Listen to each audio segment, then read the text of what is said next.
Hey everyone, I just wanted to do a little quick video on how to just maintain your Madagascar palm. It's very simple, very easy if you're just cleaning it up.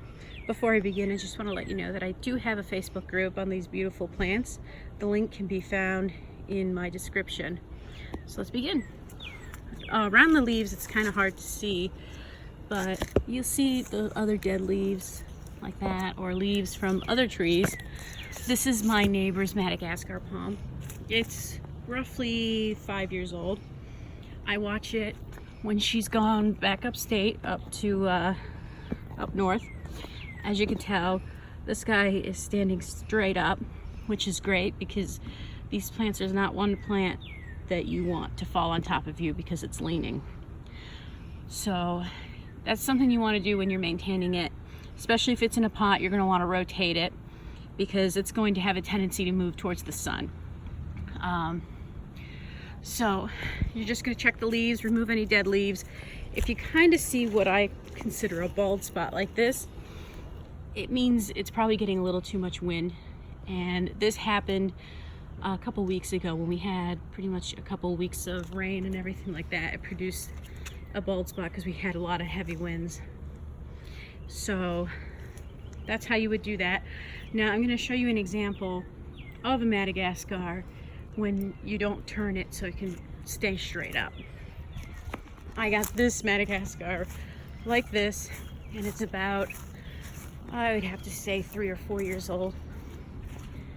This is the other species right here, and as you can tell, it has a decent lean to it. Now the issue when you get something with a lean like this is as it grows, it's going to continue to grow out.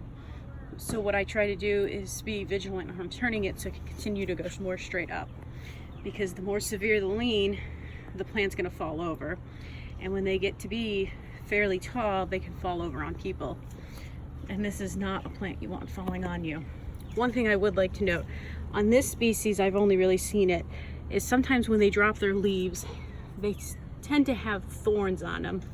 So if you have this species and you see leaves on the ground, you might want to check for thorns before you step on it, because I have stepped on it and it is not fun. So that's pretty much my video for today. And as you know, the roots are kind of not really exposed, but I would, if I got this as a younger plant, I probably would have chopped it right about here.